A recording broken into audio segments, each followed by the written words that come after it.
샬롬. 주 안에서 평안들 하셨습니까? 오늘은 교회가 정한 부활절입니다. 그래서 오늘 살펴볼 주제는 부활로 시작된 교회에 대해서 말씀하려고 합니다. 오늘 본문 말씀을 먼저 읽도록 하겠습니다. 로마서 6장 3절 4절입니다. 무릇 그리스도 예수와 합하여 세례를 받은 우리는 그의 죽으심과 합하여 세례를 받은 줄을 알지 못하느냐. 그러므로 우리가 그의 죽으심과 합하여 세례를 받음으로 그와 함께 장사되었나니 이는 아버지의 영광으로 말미암아 그리스도를 죽은 자 가운데서 살리심과 같이 우리로 또한 새 생명 가운데서 행하게 하려 함이라. 아멘. 저는 종종 복음을 전하기에 앞서서 기독교가 언제 시작되었느냐고 묻곤 합니다. 이 물음에 많은 이들이 예수님의 십자가에 못 박혔을 때 그때 교회가 시작된 것이 아니냐고 그렇게들 말합니다. 그만큼 십자가의 사건은 우리의 구원에 빠질 수 없는 중요한 요소인 것이 맞습니다. 그러나 기독교는 예수 그리스도의 십자가로 태어나는 것은 아닙니다. 그리스도의 부활로 시작되었고 오순절에 성령님이 오심으로써 그 길이 열린 것입니다. 그러므로 참된 구원의 메시지는 십자가뿐 아니라 예수 그리스도의 부활에 근거한 영생에 있음을 아셔야 할 것입니다. 이것이 우리가 전하는 참된 구원의 복음인 것입니다. 그러므로 부활은 우리가 참된 그리스도인의 삶을 살고 있는지 아니면 종교적인 그리스도인의 삶을 사는지를 가려낼 수 있는 확실한 근거가 됩니다. 바로 그리스도의 부활로 주어진 새 생명 가운데 행하느냐 그렇지 않느냐, 이것이 바로 참된 그리스도이냐 아니면 거짓 그리스도냐를 갈라내는 일인 것입니다. 예수님이 십자가에 돌아가시기 전까지는 그는 누구도 구속 곧 죄상을 받을 수가 없었습니다. 공의신 하나님께서는 인류의 죄 대신 이 대신 대속하실 하나님의 완전한 희생제물이 필요로 하셨던 것입니다. 히브리서 10장 11절로 14절을 보시면 제사장마다 매일 서서 섬기며 자주 같은 제사를 드리되 이 제사는 언제나 죄를 없게 하지 못하였거니와, 이게 구약시대의 모습이죠. 오직 그리스도는 죄를 위하여 한 영원한 제사를 드리시고 하나님 우편에 앉으사 그가 거룩하게 된 자들을 한 번의 제사로 영원히 온전케 하셨느니라 라고 말씀해 주십니다. 이렇게 예수님의 죽음은 인류의 모든 죄값을 단 한 번의 죽음으로 영원한 제사를 드려주심으로 끝냈습니다. 그러나 우리의 구원은 우리의 죄를 위한 제사만으로는 충분하지 않습니다. 왜냐하면 죄를 용서받았다고 해도 우리가 또다시 죄를 짓게 된다면 그 사역은 또다시 반복되어야 하는 원점으로 돌아가는 것이기 때문입니다. 그래서 하나님은 이보다 더 온전한 구원을 주고자 하셨다는 것입니다. 그것은 우리가 이제 더는 죄와 상관없는 그 어떠한 죄도 능히 이길 수 있는 그런 새 생명으로 행할 수 있는 그런 자로 태어나게 하셨다는 사실입니다. 이 생명, 곧 예수님의 부활로 주어진 이 새 생명, 이것이 오늘 본문 말씀의 포인트인 것입니다. 예수님이 돌아가셨을 때 우리가 그분 안에서 죽었으며 예수님이 장사되었을 때 우리도 그분과 함께 장사되었다고 말씀해 주면서 예수님의 무덤에서 부활하셨을 때 우리도 그분과 함께 부활하여 새 생명 가운데 행하게 하려 하십니다라고 말씀하신 것으로 오늘 말씀이 무엇을 말하려고 하는 것인지 여러분들이 이미 아셨을 것입니다. 이렇게 예수님이 부활하실 때 우리가 그리스도 안에서 새 생명으로 다시 태어났다는 것을 이 말씀이 보여줍니다. 사도행전 13장 33절에 보면 곧 하나님이 예수를 일으키사 우리 자녀들에게 이 약속을 이루게 하셨다 함이라. 시편 2째 편에 기록된 바와 같이 너는 내 아들이라 오늘 너를 낳았다 하셨고 라고 말씀하신 이 구절을 보면 하나님이 그 아들 예수를 죽은 자 가운데서 일으키심으로써 그를 맏아들로 태어나게 하셨음을 말씀하신 것을 보게 됩니다.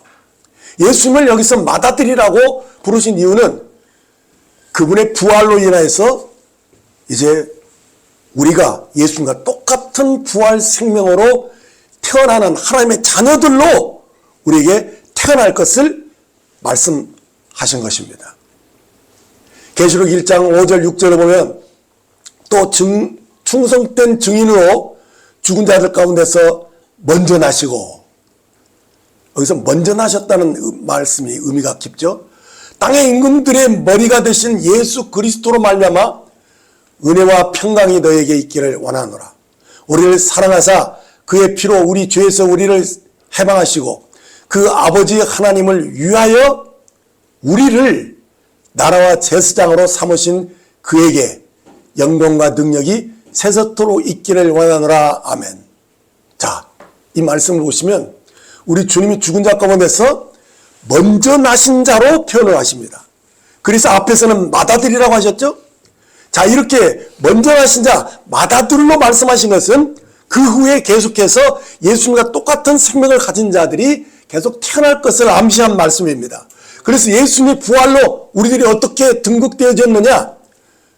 우리가 그의 피로 죄에서 해방된 것뿐만 아니라 이후로 우리가 아버지 하나님을 위하여 나라와 제사장을 삼으셨다라고 말씀해 주고 있지 않습니까? 여기서 나라는 왕국을 다스리는 임금을 가리키는 것입니다. 그러니까 우리가 주님의 부활로 말미암아서 어떻게 등극되어졌느냐? 하나님을 위하여 왕과 제사장으로 세워졌다. 이렇게 말씀하셨다는 사실입니다. 이 모든 것이 가능케 된 것은 무엇을 근거한 겁니까? 예수님의 부활을 통해서 그렇게 하셨다는 것입니다. 예수의 부활을 통해서 우리가 그리스도와 똑같은 생명으로 계속 거듭날 때마다 이제 하나님의 자녀로 더해지는 그런 놀라운 일들이 주님이 부활하신 그날로부터 시작되었다는 것입니다.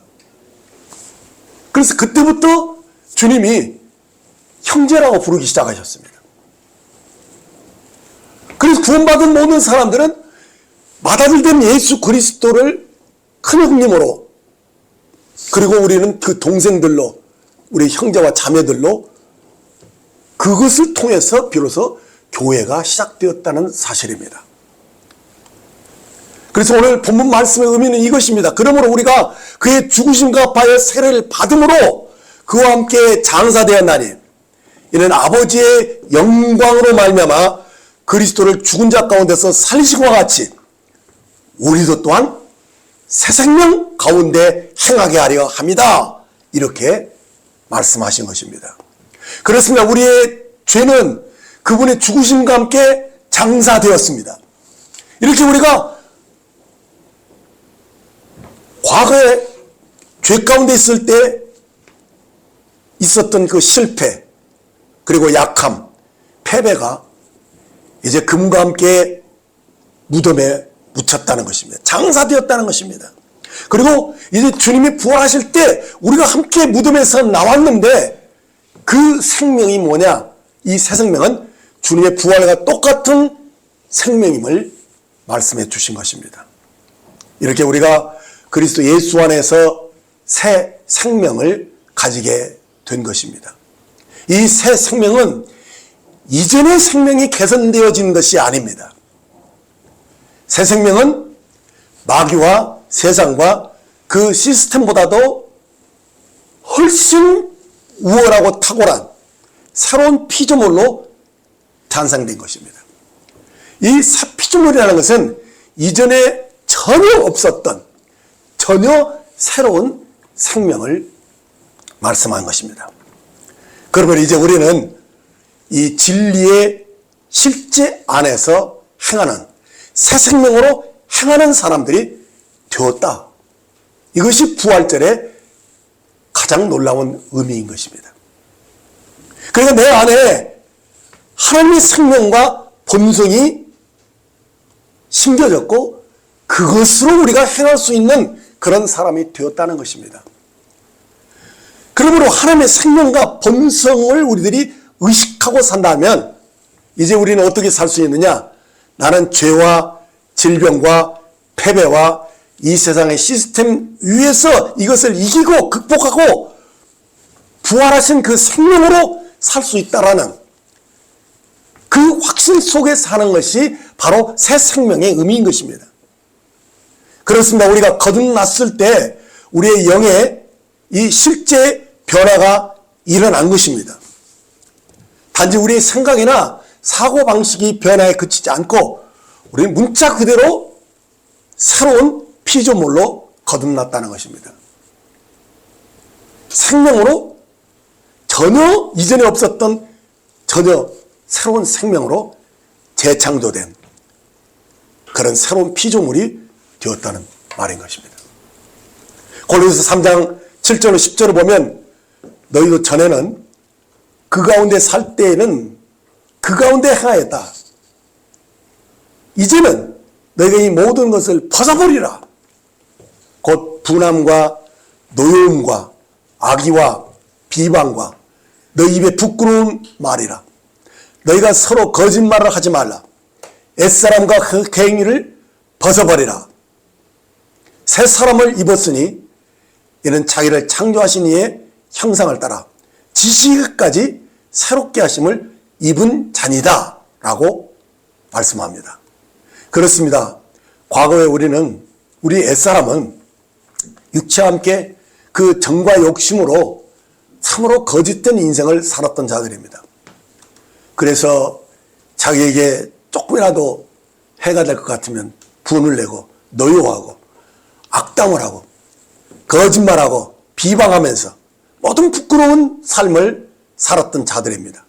그러나 이제 이 옛사람은 죽었습니다. 우리는 그리스도와 함께 이제 똑같은 부활 생명으로 태어난 새 사람들입니다. 그래서 모든 게 새로워졌다 라는 것이 진리고 실제인 것입니다. 이것을 믿는 것이 우리들이 믿음인 것입니다. 하나님의 형상을 따라서 지식에까지 새롭게 하심을 입은 자가 되었다. 이렇게 믿는 것이 우리의 믿음입니다. 그래서 이제 우리들은 이제 확신하는 것입니다. 거듭나지 않는 자연인은 땅에 속한 존재이지만 우리는 그리스도 안에서 이제 생명 주는 영을 받은 자들이다.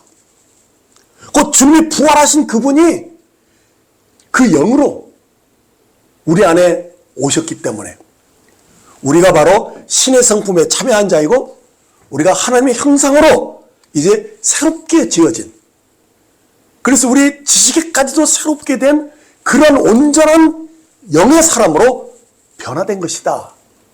이것이 우리의 정체성인 것입니다. 고린도서 15장 47절 48절을 보시면 첫사람은 땅에서 났으니 흙에 속한 자이거니와 둘째 사람은 하늘에 나셨느니라. 무릇 흙에 속한 자들은 저 흙에 속한 자와 같고 무릇 하늘에 속한 자들은 저 하늘에 속한 자와 같으니. 자, 이렇게 말씀하신 이 사람은, 거듭난 우리는 한마디로 이 세상에 속한 자가 아니라는 것입니다. 그럼 어디에 속했어요? 하늘에 속한 자들이라는 것입니다. 우리의 생명은 둘째 사람이자 마지막 아담이신 주 예수 그리스도 안에서 우리는 전혀 새로운 종족으로, 새로운 피조물로 태어났다는 것입니다. 그래서 자연적인 사랑과는 그 본질이 다르다는 사실입니다. 우리는 신성한 생명을 가진 자들입니다. 이 생명은 인간의 생명에 하나님의 생명이 조금 더해진 그런 종류의 생명이 아닙니다. 우리 겉사람이야 전혀 바뀐 것이 없는 것처럼 보이지만, 그러나 거듭난 속사람, 곧 우리의 영은 영생으로 대체된 사람입니다. 더 정확히 말씀드리면 그리스도의 죽으심으로 우리의 옛사람은 죽었고 장사되었습니다. 끝난 거예요. 그러나 지금의 나는 그리스도의 부활로 인하여 새 생명으로 행할 수 있는 그런 전혀 다른 새로운 피조물이 되었다는 것입니다. 이것이 성경의 가르침입니다.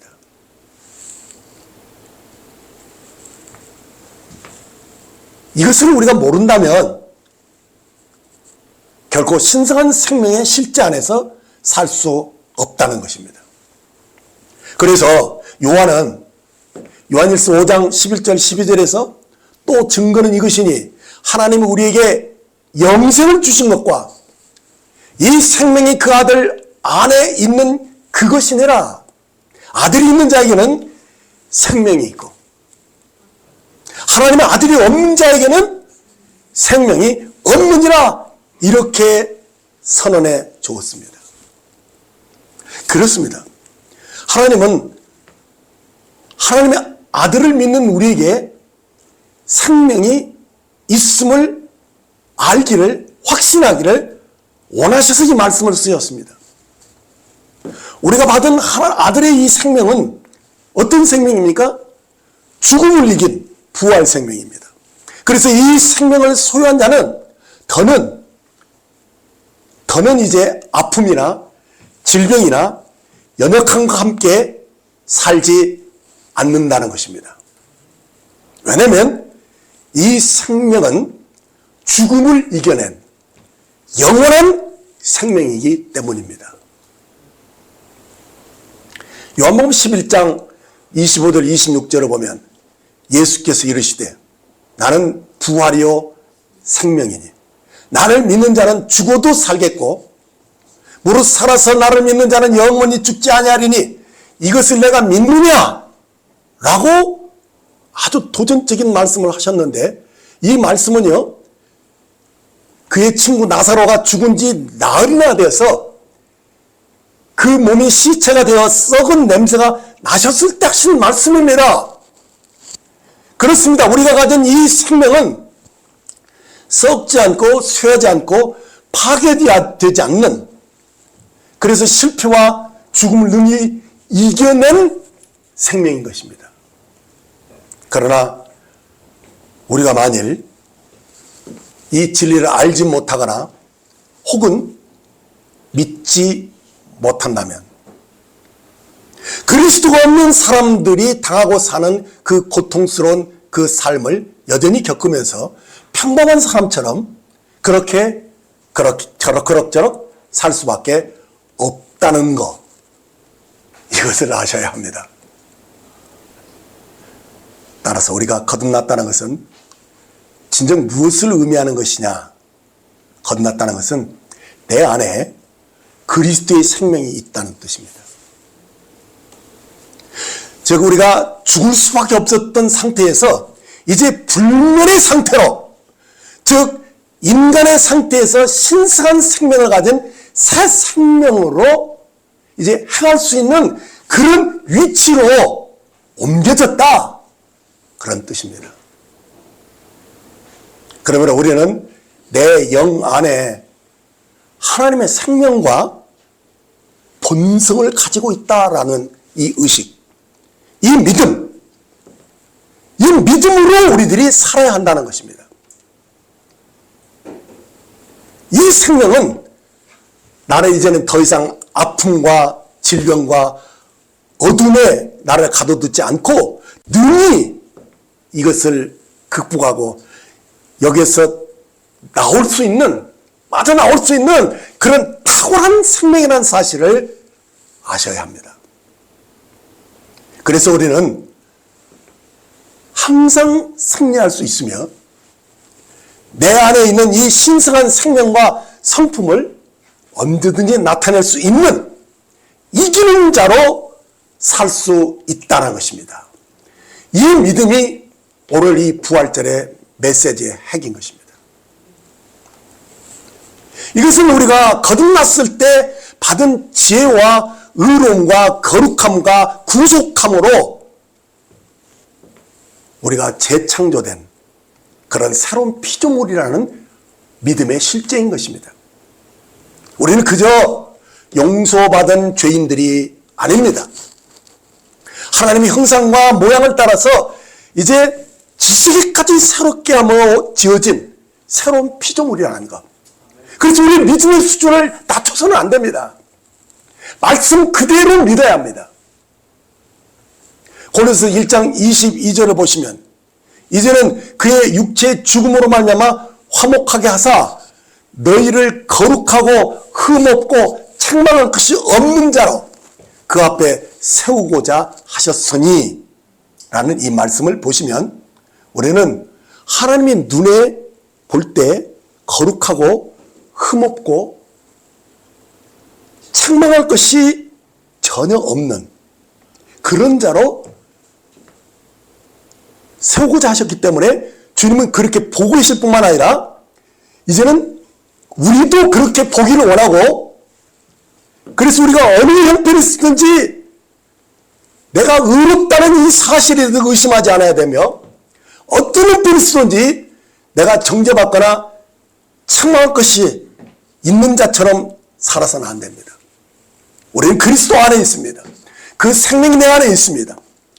지금도 성령님의 은혜가 내 안에 풍성히 부어지고 있다는 사실입니다. 그러므로 이 새로운 피조물로 태어난 우리는 항상 하나님처럼 생각하고 하나님처럼 말하고 하나님처럼 행동할 수 있도록 성령님이 계속 우리에게 은혜를 공급해 주시는 그런 놀라운 하나님의 임재와 후원을 약속받은 하나님의 자녀들입니다.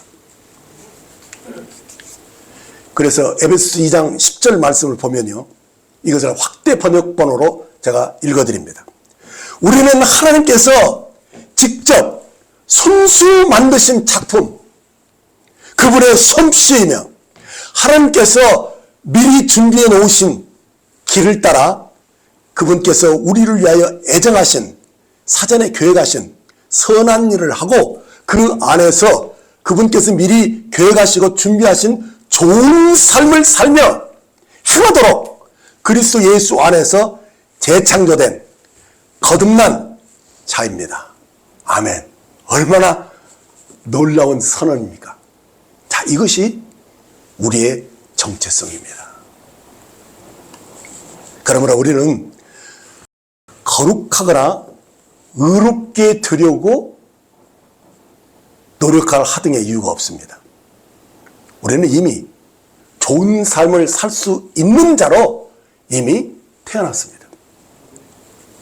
그러므로 우리가 이 진리를 우리가 마음으로 믿고 또 날마다 입으로 시인하면서 우리의 마음을 새롭게만 한다면 우리는 신성한 이 실제를 우리의 삶에서 구현할 수 있다는 것입니다. 우리의 생각과 이 진리가 우리의 생각과 행동을 다스리며 실제 삶에 나타날 수 있다라는 이 믿음으로 사셔야 합니다. 이 삶은 그저 옛사람을 갱신하는 그런 삶 정도가 아닙니다. 이 옛사람은 이미 죽었습니다. 이제 더는 존재하지 않습니다. 이제 우리는 그리스도의 순결하고 완벽한 생명과 본성을 가진 자입니다. 그래서 우리는 그리스도 안에서 의롭고 거룩하고 영화롭게 될 자들이다 라고 믿어야 합니다. 우리의 믿음의 수준을 낮추지 마십시오. 그러므로 거듭난 당신은 연약함이나 실패나 패배나 또는 죄를 정상적인 것으로 받아들이려고 하는 그 사고방식, 이제 그것을 단호하게 거절해야 합니다. 우리는 일상생활에서 이 신성한 지혜와 영광과 덕을 나타내도록 창조된 자들입니다. 그래서 이 구절을 우리가 자주 선포하고 자신의 정체성을 확고부동하게 세워가야 하는 것입니다. 베드로전서 2장 9절 말씀을 이것도 확대 번역본으로 읽어드리겠습니다. 그러나 너희는 선택받은 민족이요 왕같은 제사장이며 구별되어 헌신된 나라요 하나님께서 친히 사신 특별한 백성이니 이는 너희를 어둠에서 불러내어 그의 놀라운 빛으로 들어가게 하신 분의 경이로운 행위를 내세우고 그분의 덕과 완벽함을 내보이게 하려 하심이라. 아멘. 자, 이렇게 저와 여러분을 가리켜서 선택받은 특별한 백성이라고 말씀하고 있습니다.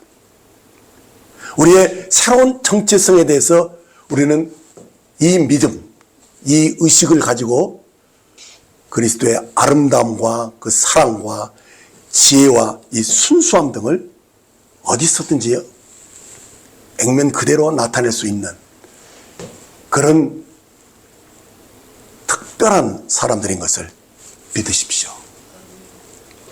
이것은 영원전부터 하나님이 그리스도 예수 안에서 우리를 향한 하나님의 뜻이었습니다.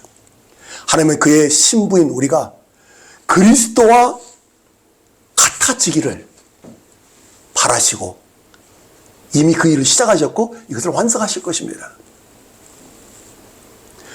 이러한 신성한 삶이 이루어지려면 우리가 해야 하는 간단한 일이 있습니다. 그것은 뭐냐? 믿음의 말을 계속하는 것입니다. 곧 하나님의 말씀과 일치하는 말을 하라 이것입니다. 어렵지 않습니다. 우리는 영어로 믿기 때문에 그것을 입으로 자꾸 말을 하고 그 말한 것을 믿음으로 화답하는 거예요.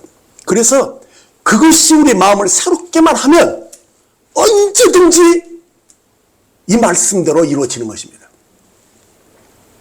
요한복음 6장 63절에 보면 살리는 것은 영이니 육은 무익하니라. 내가 너에게 이런 말은 영이요 생명이다 이렇게 말씀하셨습니다. 그렇기 때문에 우리의 말도 이와 같다는 사실을 믿으십시오.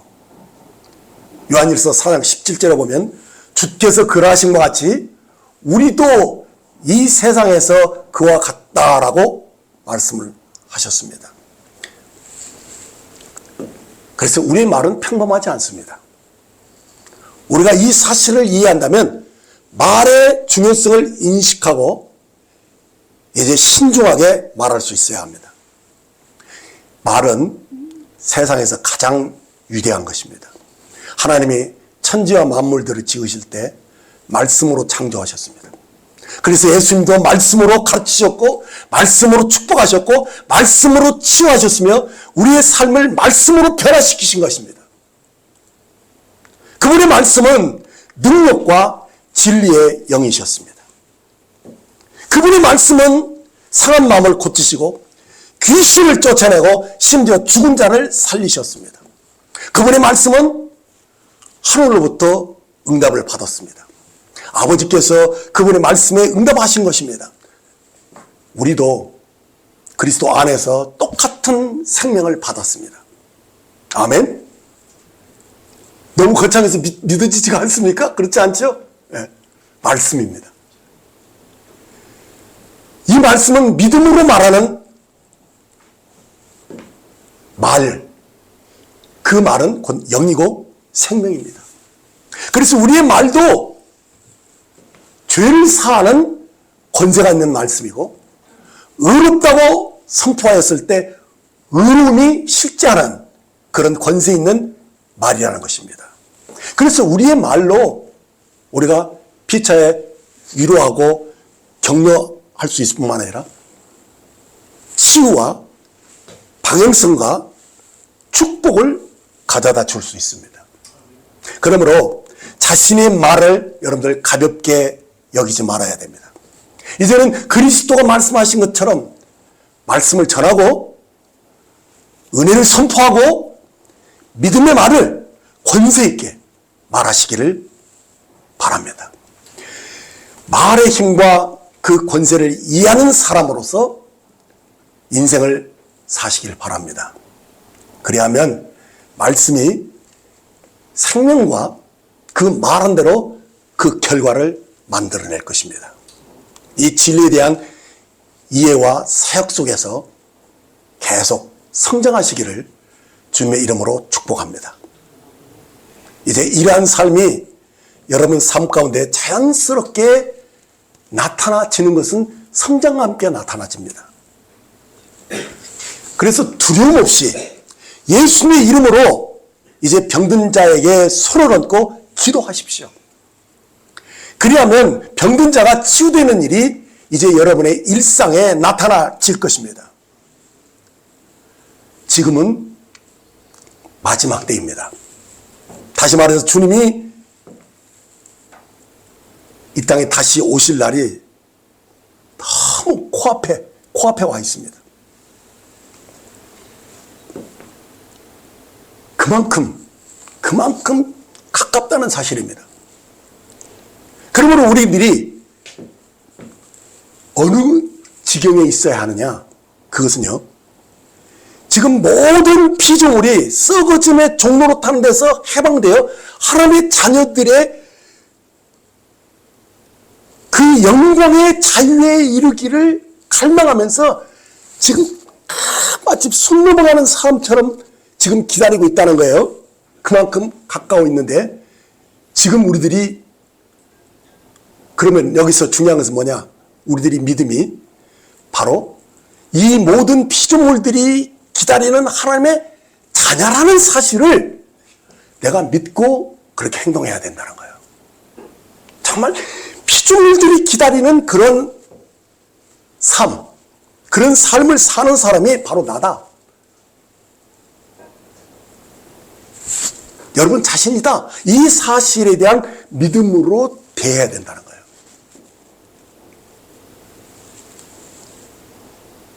그래서 이제 주 예수님의 이름으로 여러분들이 복음을 전하면서 죄를 사하시고 저들의 마음의 상처를 치유하시고 저들을 질병에서 일어나도록 그렇게 역사하는, 성령으로 일하는 그런 삶을 실제로 사셔야 합니다. 그것이 이 말세를 만난 사람들의 삶의 모습이 되어야 합니다. 바로 이 삶을 가리켜서 뭐라고 말하냐? 이 삶이 바로 증인의 삶이라고 말하는 것입니다. 장성한 그리스도인은 그리스도를 전하고 그분의 풍성함을 사람들에게 나타내주는 그런 삶을 살아야 합니다. 이것이 그리스도의 몸을 건축하는 것을 가리키는 것입니다. 이 일은 그분의 영으로만 가능한 일입니다.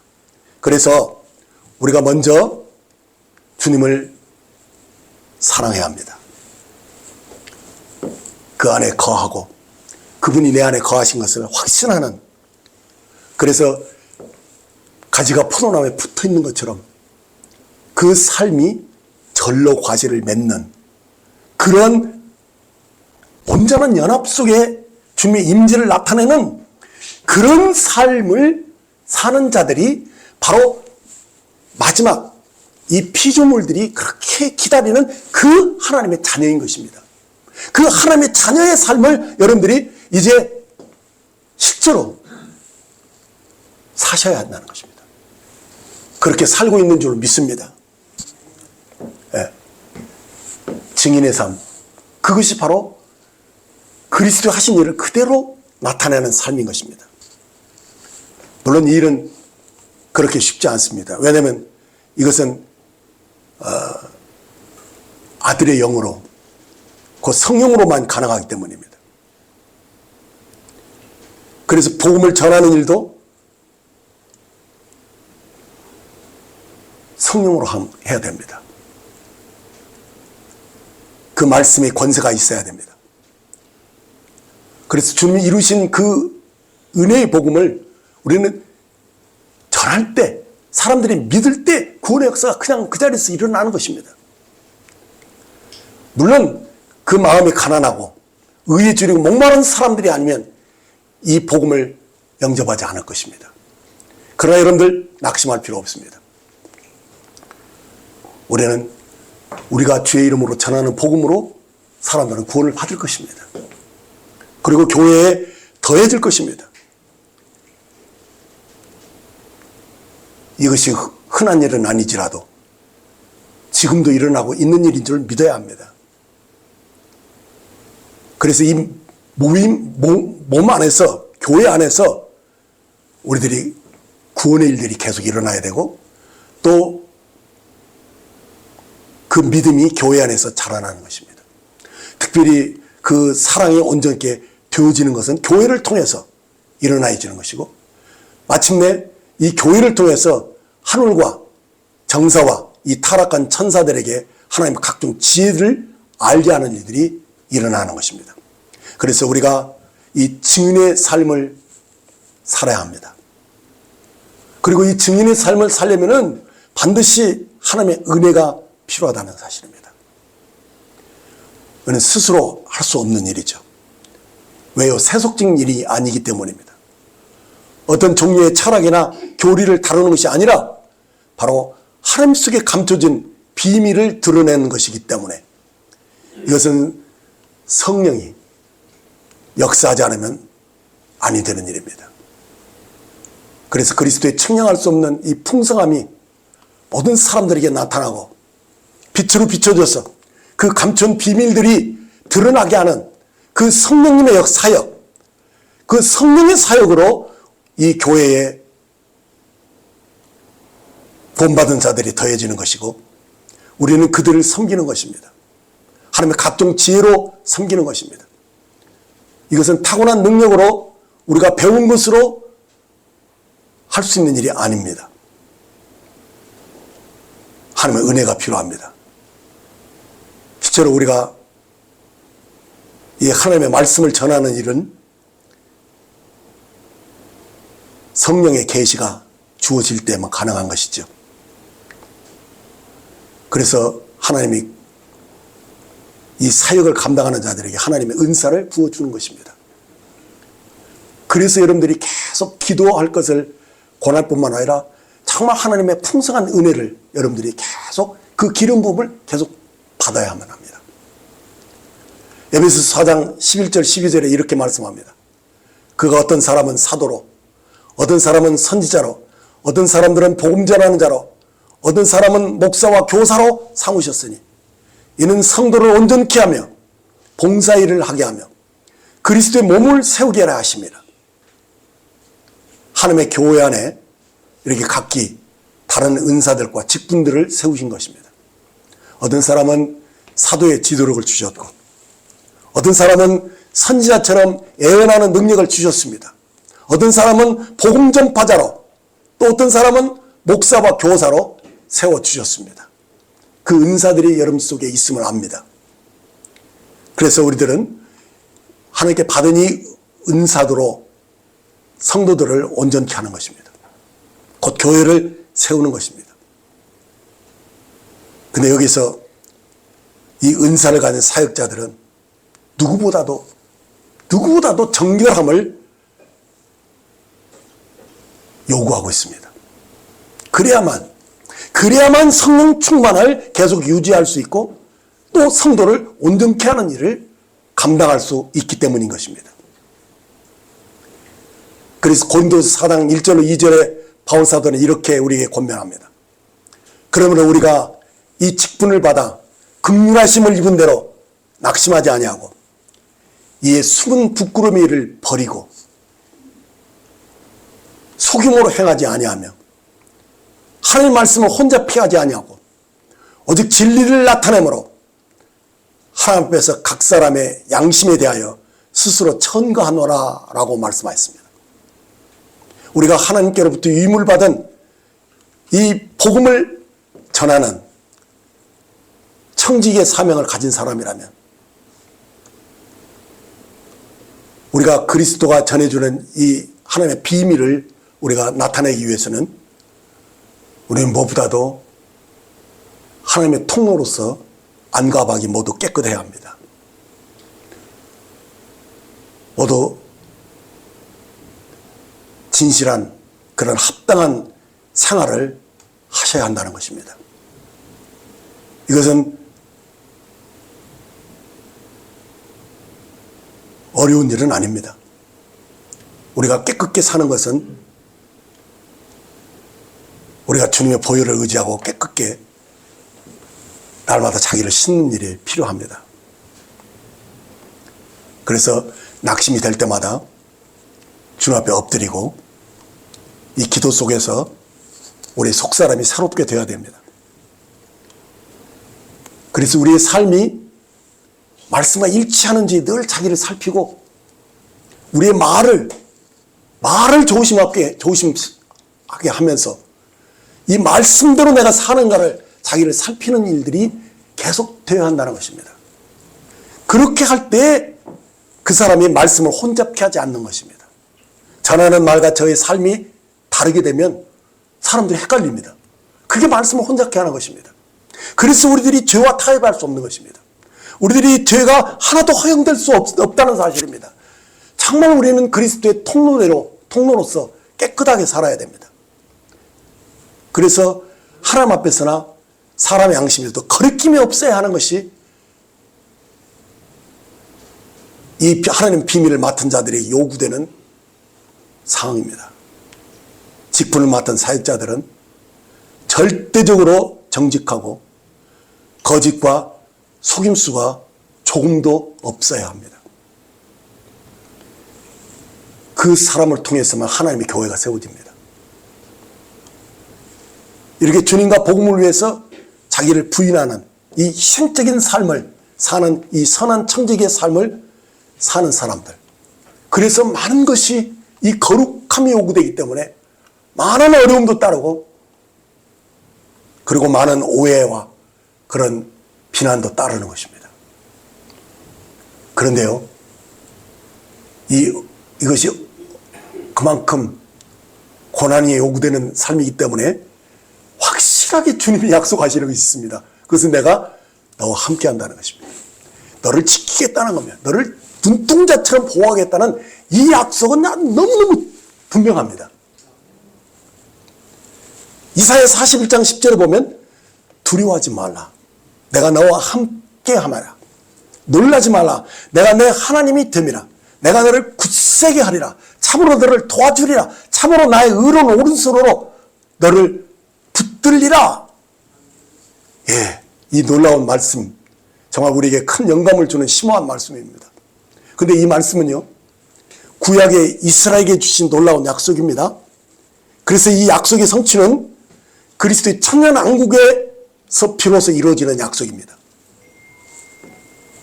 그러나 이 말씀은요, 지금 하나님의 사랑의 나라로 옮겨진 교회, 곧 그리스도의 왕국에 들어가 있는 교회, 나와 여러분에게는 이 약속의 이 축복이 지금 누릴 수 있는 말씀이라는 것입니다. 유대인들은 천년왕국 때 이루어질 것입니다. 그러나 부활 생명을 가진 교회는 이 약속이 지금 이루어진다는 것입니다. 할렐루야. 그래서 이 약속을 교회가 실제로 소유하고 누릴 수 있습니다. 그럼 우리는 주와 복음을 위해서 사는 자들은 두려워할 필요가 없습니다. 두려워하지 말아야 합니다. 실제 우리의 삶 속에 하나님의 사랑과 은혜와 능력이 함께합니다. 그래서 우리를 도와주고 우리를 붙잡아주고 있다는 것입니다. 그래서 우리들 굳세게, 우리들이 담대하게 이 맡겨진 사역을 감당할 수 있도록 계속 후원한다는 사실입니다. 아멘. 저는 이 말씀 때문에 지금까지 살아왔습니다. 그렇습니다. 거듭난 우리는 하나님의 생명과 본성을 가졌기 때문에 우리에게는 하나님의 의가 있고 하나님의 도우심을 받는 놀라운 은혜와 권세가 있다는 것입니다.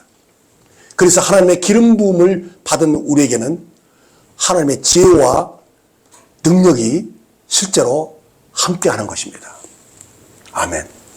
그래서 하나님께서 이사야 54장 14절로 17절에 이렇게 말씀하셨습니다. 너는 공의로 설 것이며 학대가 내게서 멀어질 것인즉 내가 두려워하지 아니할 것이며 공포도 내게 가까이 하지 못할 것이라. 보라, 그들이 분쟁을 일으킬지라도 나로 말미암지 아니하는 것이니 누구든지 너와 분쟁을 일으킨 자는 너로 말미암아 패망하리라. 보라, 숯불을 불어서 자기가 쓸만한 연장을 제조하는 장인도 내가 창조하였고 파괴하며 진멸하는 자도 내가 창조하였은즉 나를 치려고 제조된 모든 연장이 쓸모가 없을 것이라. 일어나 너를 대적하여 송사하는 모든 혀는 내게 정죄를 당하리니 이는 여호와의 종들의 기업이요 이는 그들이 내게서 얻은 공인이라. 여호와의 말씀이니라. 제가 이 말씀을 사역 시작할 때부터 지금까지 계속 믿었어요. 그래서요, 사실 저에게도 참 별의별 일이 다 있었어요. 그런데도 저는 하나님이 함께 하신다는 이 사실을 명명백백하게 알기 때문에, 믿기 때문에 그때마다 이 말씀을 붙잡고 하나님이 나의 의라는 것, 하나님 나를 보호하신다는 것, 우리와 함께 하신다는 것, 그래서 이 약속을 주님 그대로 이루신다는 이 사실을 믿고 살았습니다. 여러분도 그럴 수 있습니다. 이와 관련된 말씀이 더 있습니다. 이사야 45장 24절을 보면 내게 대한 어떤 자의 말에 공의와 힘은 여호와께만 있나니 사람들이 그에게로 나갈 것이라. 무릇 그에게 노하는 자는 부끄러움을 당하리라. 자, 이 말씀도 우리를 헤아리는 모든 원수가 부끄러움을 당할 것이라고 말씀합니다. 우리에게 화를 품는 자는 모두 굴욕을 당하고 망신을 당한다는 것입니다. 이것이 주님과 복음을 위해서 사는 자들에게 주어진 주님의 약속이고 기업이라는 것입니다. 예? 담대하십시오. 이사야 51장 7절에 보면 의를 아는 자들아, 마음에 내 율법이 있는 백성들아, 너희는 내게 듣고 그들의 비방을 두려워하지 말라. 그들의 비방에 놀라지 말라. 이렇게 말씀하십니다. 왜냐하면 복음을 전하는 자들에게는 언제나 원수들의 방해가 있고 비방이 있기 마련입니다. 그래서 주님께서는 우리에게 이 사람들의 비방에 대해서 흔들리지 말라고 말씀하신 것입니다. 그래서 우리 별 이단 소리 많이 듣고 또 너무 믿음도 좋기는 하지만 너무 허무맹랑하다는 그런 말도 많이 들었어요. 그러나 새로운 피조물의 계시가 그들에게 믿어지지 않아서 그러죠. 이게 거짓입니까? 이것이 비난할 그런 말씀입니까? 정말 그렇기 때문에 우리는 이 믿음을 그대로 견지하면서 그냥 믿음으로 살면 됩니다. 네. 그러면 우리의 말한 대로 되어지는 것입니다. 우리는 의 안에서 계속 의의 열매를 드러내면 됩니다. 성경은 말씀합니다. 너는 공의로 설 것이며 학대가 내게서 멀어질 것인즉 내가 두려워하지 아니할 것이며 공포도 내게 가까이 하지 못할 것이라. 이 약속이 실제로 우리에게 이루어지고 있습니다. 이것이 영생을 가진 우리의 삶입니다. 이 계시의 빛 가운데서 계속 충만하게 사시기를 우리 주 예수님의 이름으로 축복합니다. 오늘은 여기까지 말씀을 듣겠습니다. 기도하겠습니다. 하나님 아버지, 저희를 아들의 죽음과 다시 사심으로 인하여 저희를 죄에서 구속하시고 아들의 생명을 받을 수 있게 하심을 감사드립니다. 이 생명은 예수의 부활하셨을 때 우리에게 은혜로 주어진 신성한 생명입니다. 우리가 받은 이 생명은 썩지 않고 쇠하지 않고 파괴되지 않는 실패와 죽음을 등에 이겨낼 수 있는 생명입니다. 우리가 이 생명을 받음으로 이전에는 없었던 새로운 피조물로 태어났습니다. 구속받은 우리는 이제 하나님의 의 안에 세워진 자들입니다.